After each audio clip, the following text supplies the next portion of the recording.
Here's the brutal truth. Most CVs get binned within 15 seconds, and it's not because you're not good, it's because the CV doesn't sell. And in banking and finance in particular, your CV is a one-page sales letter. So if it reads like a diary or a job description, it's dead on arrival. But it doesn't have to be that way. The reality is most of these errors are fundamental errors, and there are simple fixes for these. So in today's video, I'm going to break down why CVs get binned, how you can fix yours quickly, and how you can leverage AI to supercharge the whole process. Let's go. If you don't know me, I'm Harris Zamir, an investment banker here in London and CFA charter holder, and I've sifted through hundreds of CVs and helped career switchers land six-figure roles in finance through my Charter Mastery program. So let's look at what actually works, and we'll begin with the screening process. And you can think of this as two gates. And the first one is assuming you submit your application online, i.e. through a portal and not directly to a hiring manager, the applicant tracking system or ATS. So the ATS is an automated system that scans your profile and application and matches it against the job description requirements. So it's not really judging your potential, it's looking for keywords that match the requirements for the job description. So if your template is fancy and it can't properly interpret it or parse it as it's known, or if it's looking for keywords that aren't there, you'll get dinged and removed from the process, and a human will never even see your application. Now we'll talk about how to fix the ATS formatting and that keyword tailoring later on, but let's look at the second gate, which is the human screen. Now this is assuming you get through the ATS screening, but at this point it will be some human reviewing your CV, and if you're applying to something like banking, this could be an analyst or associate who's been tasked with whittling down a long list of CVs to just 10 or 20. So they don't have a lot of time to read every CV line by line, so they're going to skim it, and you have 10 to 15 seconds to make an impression. And they're looking for three things in particular. So the first one is financial literacy, i.e. can you speak the language of finance? Then they'll look for technical capabilities, and of course this varies depending on the role you're applying for, but it could be something like financial modeling or a general representation of whether you can work with numbers, you've built models, and so on. And finally, your ability to execute under pressure. And here they're looking for quantified outcomes, i.e. results that you've actually delivered. And if they can't see all of these things, then you're out. And this is literally the stage that most people fail. They don't even get a chance to convince the hiring manager that they're the best person for the job. But the best thing is you can actually fix a lot of this very easily. And once you've internalized the correct approach to building a CV, you'll never produce a crappy CV again. This is exactly the kind of stuff we help our clients at Charter Mastery with. We literally show them step by step how to create a high quality CV, and they pay us thousands of dollars for this kind of help, but I'm going to break it down for free next. So let's break down a little more exactly why CVs get binned. And the first is failing the ATS scan. And the first one is formatting. So if you're using a fancy template with 2 columns, pictures, text boxes, and stuff like that, the system can't effectively extract information, and if it can't do that, you're automatically going to be removed from the process. Make sure you keep the formatting clean, 1 column, standard headings, and sufficient margins on the side for the system to be able to extract the information. The second thing is keywords. So the job description for the role you're applying for will have key qualifications, skills, experience that they expect. So it could be things like financial modeling, comfort with Bloomberg, Oracle, SAP, depending on the role you're applying for. And if the system doesn't pick up these keywords within your CV, again, you'll be rejected. Literally, the number of people that are just spraying CVs around into a black box, never making any improvements and never getting a response, this is the reason. They are failing the ATS scan, so you need to make sure you have a quality template and also that you're tailoring each and every CV to the job description, and we'll talk about that more later in the video. Okay, assuming you pass the screening, another reason that many people's CVs don't actually get read is that they are far too long. In finance, your CV should be 1 page long, no excuses. Honestly, I can speak from experience. We get tons of CVs to our desk and I get them directly as well. And if they are longer than 1 page, I will rarely read it because I just don't have the time. If you have a lot of experience or skills that you want to shout about, it's up to you to determine which ones are most relevant to the role you're applying for. Just dumping a bunch of information on the other person and expecting them to pick out the most relevant bits is destined for failure. Okay, assuming you can pass screening and your CV is 1 page long, another error that people make is that their CV is not tailored, i.e. you have not articulated how your experience and story to date maps to that specific role and what value you can bring on day one. For example, you've worked in healthcare and now you want to move into finance, but your whole CV is centered around research projects you've worked on and patients that you've helped, and nothing about what you've learned, how that applies to finance, what value you can bring to the team. You need to hold the reader's hand in showing them why you're the right person and why all your experience to date has led up to this specific moment. Now, we'll talk more in a second about exactly how to tailor your CV for your application, but the central point here is that you will not have a one-size-fits-all CV. You should be tailoring your CV to each and every application. Okay, you've passed the scan, your CV is one page and tailored. Another error that people make is their CV reads like a job description. It says things like responsible for or worked on, and if it says things like this, it's going in the bin.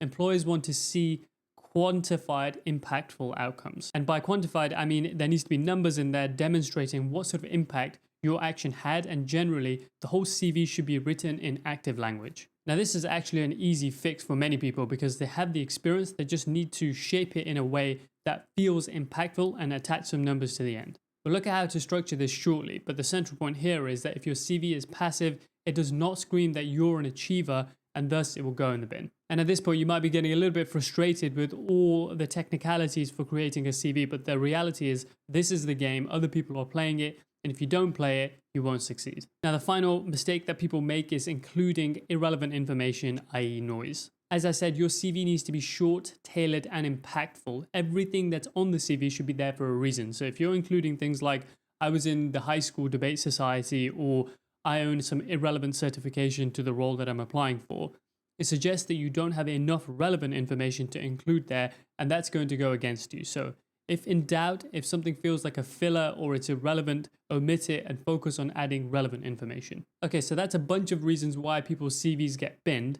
Now let's look at how you fix them, and the first one is the optimal structure. So at the top of your CV, a few hygiene points, so your name, contact, location, your LinkedIn, and this should be hyperlinked. So don't just paste in the URL of your LinkedIn because it looks super messy. Write LinkedIn and then hyperlink it to your actual profile. And you may want to also include a link to your portfolio if you have one. So essentially proof of work. We'll talk about this more in a second. The next thing to address here is profile summaries, and the takeaway message is to delete it. Now, many people include one, but the point here is that pretty much anyone can write a good one, and it's kind of summarizing what's going to be in the rest of the CV anyway.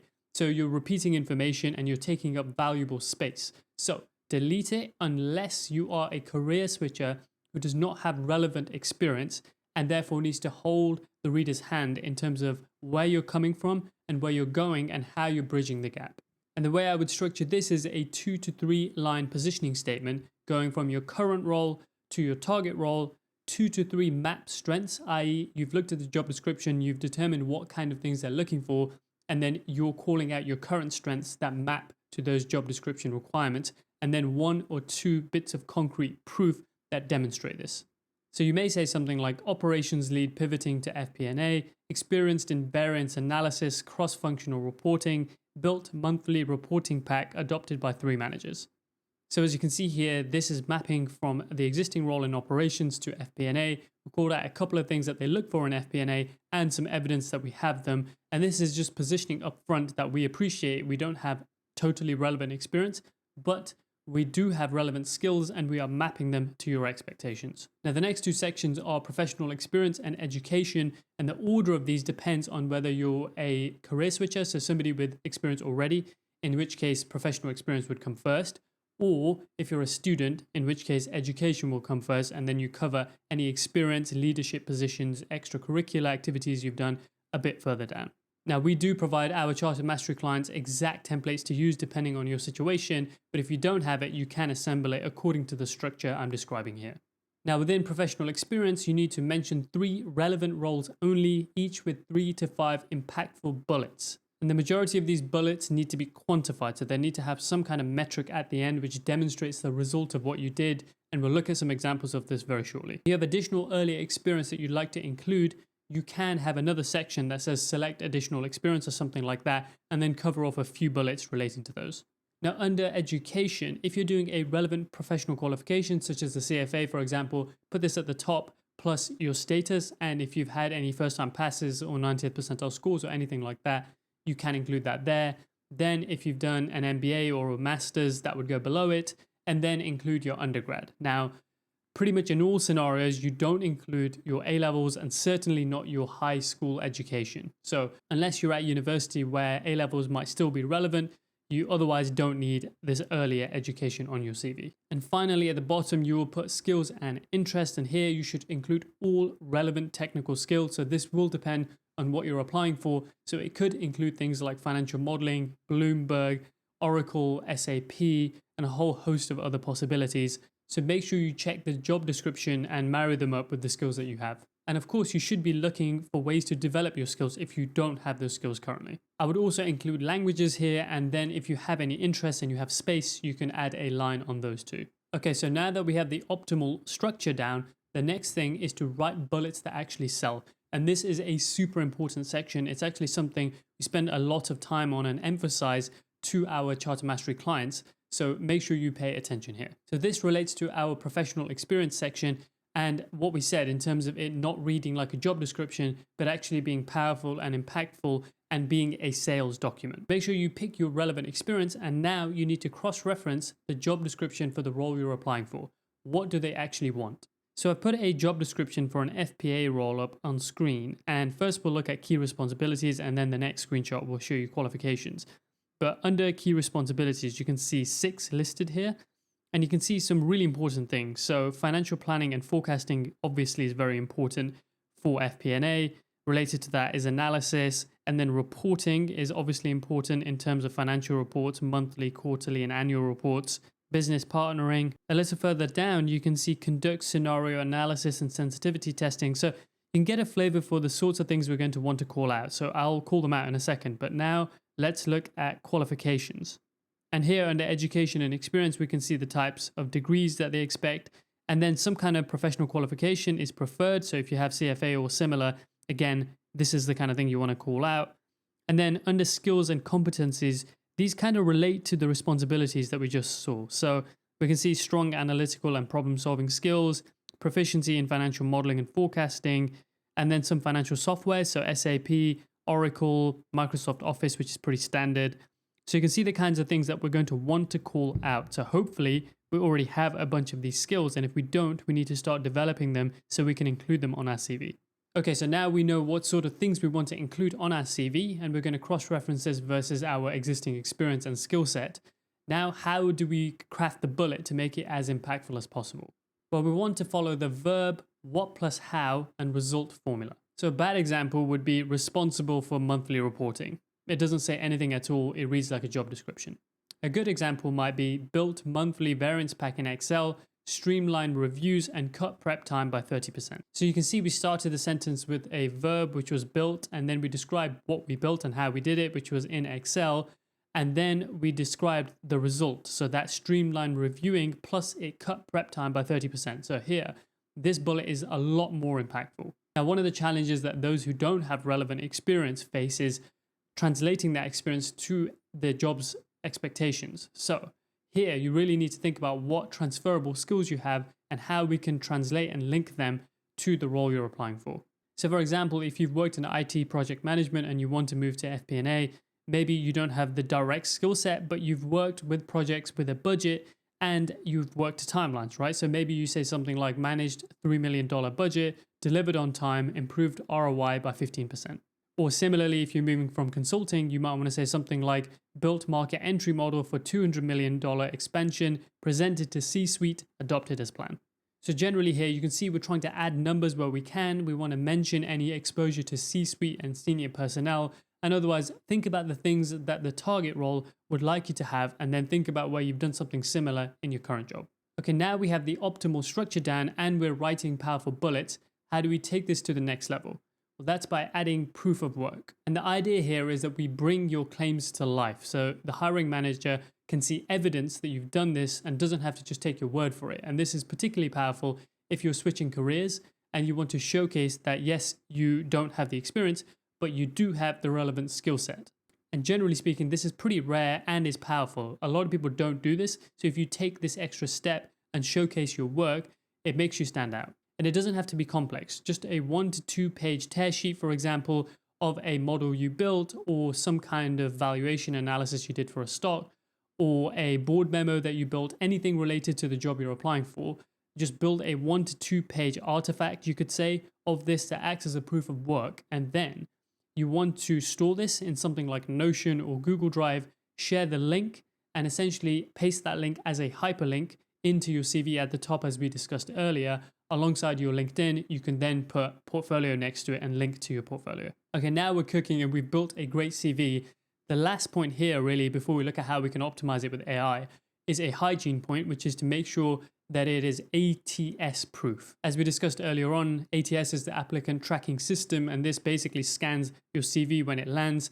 So you want to make sure that 1, it is well formatted, and 2, it is tailored to the job that you're applying for. Now remember, in terms of template, make sure it's 1 page, 1 column, standard heading, standard fonts, leave some space in the margins. And this is important, so you do need to focus on it, and that's why we provide our clients at Charter Mastery with ATS proof templates. And otherwise, make sure you tailor your CV every single time. So I would say save a master copy of the CV, which has a lot of the framework and the core content.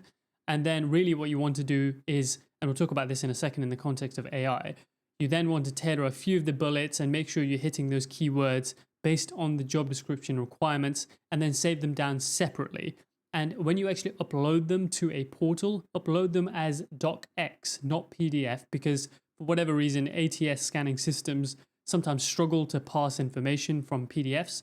So if you're submitting to a portal, do so via docx. But if you're submitting to a person directly, do it via PDF because it's much nicer to look at. All right, so I alluded to this earlier. Now let's look at how you can use AI to supercharge this whole process. Now I want to call out something straight away, and that is that AI is powerful and generally super useful, but we need to be careful. What you don't want to do is get it to just write your CV, copy, paste, submit, because you will get caught out. You do need to spend time training up the model, building your CV yourself, and then checking everything, tweaking it, making sure it flows and is something that you would actually write, and then submitting it. And in terms of training the model, before you do anything with your CV, it's best to train it on who you are, what your objectives are, your education, your qualifications, your skills, any challenges you're facing, so on and so forth. So it knows the full context, and then you would start loading in the assets and overlaying job descriptions and so on.